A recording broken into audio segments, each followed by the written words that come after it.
అరే అరే ఆగండి ఆగండి, ఎక్కడికి వెళ్ళిపోతున్నానని చెప్తాను కదండి. ఆగండి, చూస్తూ ఉండండి, ఫుల్ లాగ్ చూడండి, ఎండింగ్ వరకు చూడండి, మంచి లైక్ వేసేసుకోండి ఫాస్ట్గా, అండ్ సబ్స్క్రైబ్ చేసుకోండి, కామెంట్ అయితే పెట్టేసేయండి. ఎక్కడికి వెళ్తున్నాం పిల్లల్ని వదిలేసి అని అంటే, పిల్లలైతే చక్కగా ఎండకి చల్లగా ఇంట్లో పడుకున్నారండి. నేను మా ఆడబిడ్డ అలా బయట వెళ్ళి షాపింగ్ చేసేద్దామని చెప్పేసి బయలుదేరేసి అయితే వెళ్తున్నాము. సో ఎక్కడికి వెళ్తున్నాము, ఏంటి, ఏం కొంటాం అనేది చూడాలంటే లాగ్ మొత్తం చూడాల్సిందేనండి, తప్పదు అంతే. సో లైక్ వేసుకున్నారు కదా, కామెంట్ అయితే పెట్టారు కదా, సబ్స్క్రైబ్ చేసేసుకున్నారు కదా, బెల్ ఐకాన్ కూడా ప్రెస్ చేసేసేయండి. మన లాగ్ ముందే అన్నీ వచ్చేస్తాయి అనమాట. సో ఇప్పుడైతే డీమార్ట్కి అయితే వచ్చేసామండి. సో మా ఆడబిడ్డ ఇంట్లోకి కావాల్సినవి కొనుక్కుంటాను అంటే, సో నేను కూడా వెళ్ళానండి రమ్మంటే. ఇంకా నేను ఉట్టిగా వెళ్తానా, నేను ఏదో తీసుకుందామని చెప్పేసి నేను కూడా వెళ్ళాను. వెళ్ళిన తర్వాత ఆ స్టోర్లోకి వెళ్ళి ఒకటో రెండో మూడో కొందామని వెళ్తాం, కానీ అలా కొంటామా చెప్పండి? అన్నీ చుట్టేయద్దా, అన్నీ తిరిగేయద్దా, అన్నీ చూసేయద్దా? అసలు మనం తీసుకున్నా తీసుకోపోయినా మొత్తం అన్నీ చూసేసి రావాలంతే. వెళ్ళామంటే అప్పుడే ప్రాణం హ్యాపీగా ఉంటుంది అనమాట. సో అదే పని చేసామన్నమాట. పైగా పిల్లలు కూడా లేరు కదండి మా ఇంట, ఫుల్ రచ్చ రచ్చ అయితే చేసామన్నమాట. సో ఇక్కడ మా ఆడబిడ్డ కందిపప్పు తీసుకుంటుంది, తనకి తీసుకుంటుంది, నాకు తీసుకుందనమాట. సో కందిపప్పు అయితే చక్కగా ఏమంటారు, కందిపప్పు, పాలకూర, తర్వాత తోటకూర పప్పు, తర్వాత బెండకాయ పప్పు, దొండకాయ పప్పు అలా చేసేసామనుకో ఎండాకాలంలో టైం సేవింగ్ పని కదండి. అదిగాక చల్లగా ఉంటుంది. కొంచెం పలసగా చేసుకున్నాం అనుకో రోజంతా వచ్చేస్తుంది. అబ్బా సూపర్ కదండి. అందుకని చెప్పేసి కందిపప్పు తీసేసుకున్నాం అనమాట ఫస్ట్ ఎలాగానే. ఇంకా మిగతావి మాకేమేం కావాలో అన్నీ తీసేసుకుని బయటికైతే వచ్చేసామండి. ప్రతిదీ షూట్ చేయాలంటే కుదరలేదు.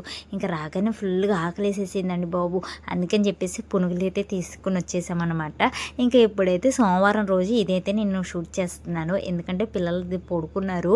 వాళ్ళు ఉన్నప్పుడు చూపించామంటే రచ్చ రచ్చ చేస్తారనమాట. అందుకని వాళ్ళని పడుకోబెట్టి చక్కగా నేను ఫ్రెష్ అయిపోయి కూర్చున్నానండి. ఏమేమి తీసుకుందామా చూపిద్దామని చెప్పేసి. సో నేనైతే ఫస్ట్ చాట, ముగ్గులు, ఇంట్లోకి tiles cleaning liquid, washroom cleaning liquid, తర్వాత పిల్లలకి చెప్పులు.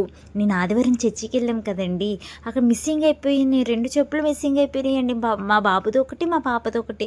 ఇంకేం ఎతుకుతాం, జనాలు ఏమో వచ్చి మీద పడిపోతున్నారు అని చెప్పేసి ఇంక వదిలేసి డిమార్ట్కి వెళ్ళాం కదండి. ఇద్దరికి 2 చెప్పులు తీసుకొచ్చాను, ఒక జత. చాలా బాగున్నాయండి, నేను చూపించడం మర్చిపోయాను. సో ఇక్కడైతే చెప్పులు, తర్వాత మగ్గులు, చాట, డస్ట్బిన్ ఒకటి, అండ్ పిల్లలు ఒకటే నీళ్ళు తాగుతున్నారండి. చాలా దాహం వేసేస్తుంది కదా ఎండకి. సో పిల్లలు కూడా ఫుల్గా వాటర్ తాగుతున్నారు. అందుకని చెప్పేసి సండే చర్చికి వెళ్తాం కదా, సో మళ్ళీ అక్కడ మాకు ప్రాబ్లం అయిపోతుంది. ఒక్క బాటిల్ కోసం ఇద్దరు కొట్టుకుంటున్నారని చెప్పేసి ఇద్దరికి ఒక్కొక్క బాటిల్ అయితే నేను తీసుకొచ్చానండి. ఇంకా డిష్ వాషింగ్, తర్వాత వచ్చేసి ఇంకా పౌడరు, క్రీము, మా ఆడబిడ్డ ఏమంటారు ఫేస్ వాష్, తర్వాత బాడీ వాష్ అలాంటివి తీసుకుంటా ఉంది ప్రోడక్ట్స్. మనకేమో అవన్నీ తెలివయ్యే, మనం ఎప్పుడు అవి వాడలేదు. పోనీ హస్బెండ్తో వెళ్తే అవన్నీ తీసుకుంటే ఎందుకు అసలు నీ మొహమే చాలా బాగుంటుంది, అవన్నీ రాస్తే నువ్వు ఇంకా పాడైపోతావు అని చెప్పేసి డైలాగ్లు వేస్తారు. అవునా నిజమా అని చెప్పేసి మనం ఆడవాడేసి వచ్చేస్తాం. సో ఇంక ఇద్దరు ఆడవాళ్ళు వెళ్ళేవనుకో, వెళ్ళలేదు బాగుంటుంది ఇది తీసుకో నువ్వు ఖచ్చితంగా, అసలు ఎంత బాగుంటుంది అని చెప్పేసి ఇంకోళ్ళు ఎంకరేజ్ చేస్తారు. అందువల్ల ఇంకోటి మనం తీసుకోవాల్సి వస్తుంది అనమాట. సో ట్రై చేద్దాం, ఏం పోయే, బాగుంటే వాడుకుంటాను, బాగాలేదనుకో ఆడవాడేస్తాను. ఒక లాస్ అయిపోయినట్టే, ఒక 100-150 రూపాయలు లాస్ అయిపోయినట్టే.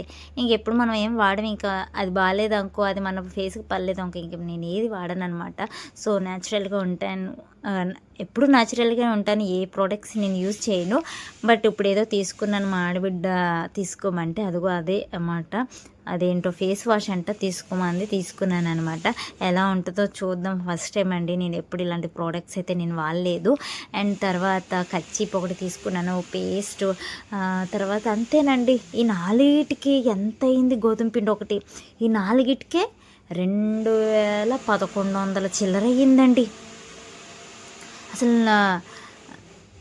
2100 కాదండి బాబోయ్, 2200 అయ్యింది. అస్సలు షాక్ అండి బాబు. 4 వస్తువులు తీసుకుని నేనేమీ తీసుకోలేదు. అంత రేట్ అయిపోయిందండి. నేను తీసుకెళ్ళింది రూ. 1000 మా ఆడబిడ్డ దగ్గర అప్పు చేసేసానండి బాబు. అప్పు ఉంది, ఇప్పుడు అప్పు ఇచ్చేయాలి. ఇంకా 2 బ్రష్లు తెచ్చాను మా పిల్లలకి. ఎక్కడంటే అక్కడ పాడేస్తారు కదా, మర్చిపోయానండి. ఇంకోటి ఏదో పెద్దలకి రాసుకునేదంట, ఎండాకాలంలో బాగుంటుందంట చెప్పింది, తీసుకున్నాను. అది కూడా ఎలా ఉంటుందో తెలియదు. నా పెదలు బాగుంటాయో పగిలిపోతాయో ఏమవుతుందో తెలియదు. వాడిన వాళ్ళు ఎవరైనా ఉంటే కామెంట్ సెక్షన్లో పెట్టండి అది ఎలా ఉందో. సో ఇప్పుడైతే నేను ఇవన్నీ తీసుకున్నానండి. ఇవన్నీ ఎంత వాడతానో, ఎంత దాచిపెడతానో, లేతే ఎంతవరకు నేను ఆ క్రీమ్స్ యూస్ చేస్తానో తెలియదు. బట్ తీసుకున్నాను. ట్రై చేద్దాం, ఎలా ఉంటుందో చూద్దాం. ఎప్పుడు ఒకేలాగుంటే ఎట్లండి చెప్పండి బాబు. అసలే మనం యూట్యూబ్ స్టార్ట్ చేసాం కదా, కొంచెం మెరుగుపడాలని చెప్పేసి నేను కూడా తీసుకున్నాను. నా స్వార్థం కూడా ఉందిలే అండి, తనే చెప్తే నేను తీసుకుంటానా. సో అదనమాట సంగతి. ఇంకా కందిపప్పు చూపించేస్తున్నాను, ముందే చెప్పేసాను కదా కందిపప్పు స్టోరీ, అందుకని ఇప్పుడు చెప్పట్లేదు. మన వ్లాగ్ నచ్చిన వాళ్ళు ఎవరైనా ఉంటే సబ్స్క్రైబ్ చేసేసుకోండి, లైక్ చేయండి, కామెంట్ చేయండి. అండ్ ఇంకా మంచి మంచి వీడియోస్ అయితే మీకు త్వరగా వచ్చేయాలంటే బెల్ ఐకాన్ కూడా ప్రెస్ చేయండి.